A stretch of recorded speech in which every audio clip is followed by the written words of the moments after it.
Nous avons déjà parlé du syndrome de Cendrillon. J'ai déjà fait des vidéos sur la charge mentale que les femmes doivent endosser. Eh bien, voici un nouveau phénomène qui s'appelle le kin keeping et qui, encore une fois, pèse sur la santé mentale des femmes. Et on va en discuter aujourd'hui durant cette vidéo. Mais avant de commencer, j'aimerais que vous me laissiez un max de pouces bleus juste en dessous. Et puis, bien sûr, que vous vous abonniez à cette chaîne si ça n'est pas déjà fait. Alors, en plus de porter donc la charge mentale vraiment quotidienne d'une femme moderne, et ça j'en avais parlé, j'en avais développé un petit peu dans mon ancienne vidéo, entre les enfants, la réussite dans le milieu professionnel, la famille à gérer, etc. Et on a finalement toute cette charge mentale qui est beaucoup plus forte chez la femme que chez l'homme, parce qu'elle doit gérer à tous les niveaux, elle doit réussir à tous les niveaux. Et encore, bien souvent, malheureusement, il y a les tâches ménagères qui sont pas encore équitablement réparties. Donc chapeau à vous, mesdames. Sauf que en plus de ça vient se rajouter le kin keeping. On va regarder ça tout de suite. Alors le kin keeping, qu'est-ce que c'est? Eh bien, c'est finalement le fait de se mettre au centre. Tu sais, pour une femme, c'est le fait de se mettre au centre et d'endosser le rôle de gardien de la famille. Moi, j'appelle ça comme ça. C'est-à-dire qui va assurer la cohésion sociale, de l'équilibre, on va dire, entre les frères et sœurs, entre gérer les appels avec la grand-mère, gérer les appels WhatsApp avec la famille, etc. Publier ce qui se passe sur les réseaux, publier les stories, etc. Puis le partager à toute la famille.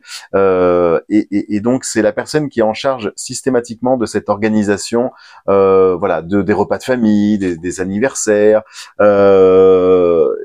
vous le faites vivre auprès de tout le monde. Bienvenue dans l'art du kin keeping.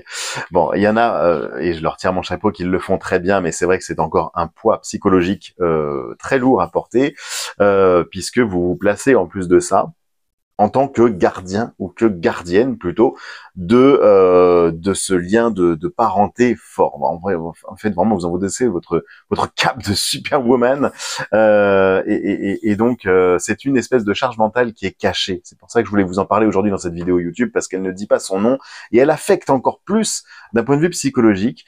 Alors c'est pas une tendance, hein, ça a toujours malheureusement, ça a toujours existé, sauf qu'on en parlait vraiment très peu. On a déjà vu des vidéos sur la charge mentale des femmes.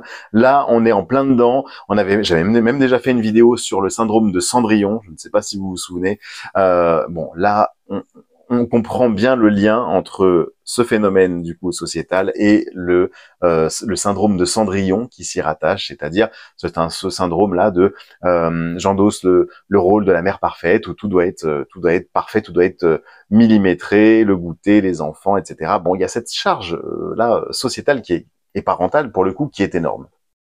Alors, vous l'aurez deviné, évidemment, le risque en endossant ce rôle-là, c'est que vous finissez par vous oublier vous-même. Vous avez envie de satisfaire finalement un petit peu tout le monde. Vous vous placez, vous essayez de deviner les besoins de chacun, de chacune. Et donc ça devient très compliqué effectivement de penser à soi. Alors le pire, c'est que on l'a vu, ça développe effectivement une charge émotionnelle qui est très forte. Vous avez même pas le temps de décompresser, vous avez même pas le temps de relâcher la pression, que faut sans arrêt assurer. Et en plus de ça, ce qu'on vous demande, c'est d'avoir le sourire. Il faudrait surtout pas avoir l'impression de perdre les pédales. Il faudrait surtout pas avoir l'impression de ne pas gérer. C'est terrible. Et c'est là qu'est la pression psychologique très forte, c'est que vous devez non seulement gérer l'ingérable, mais en plus de ça, vous devez avoir le sourire et montrer que vous le faites avec plaisir et avec grande facilité. Et vous devez presque assurer cet équilibre, cette harmonie entre tous les membres de la famille et satisfaire un petit peu toutes les exigences de la maison, des enfants, des parents, de la famille, des grands-parents. Waouh, waouh. Mesdames, respect. Vous êtes vraiment des super héros, des superwoman. Et le pire, c'est que c'est indispensable en fait dans le lien, dans le développement effectivement de la famille, puisqu'il y a un certain équilibre et donc la famille arrive à mieux prospérer. Mais évidemment, c'est au risque parfois de se retrouver en plein milieu de champs de bataille, même de conflits qui ne nous appartiennent pas en cas de désaccord. C'est vraiment être sur tous les fronts.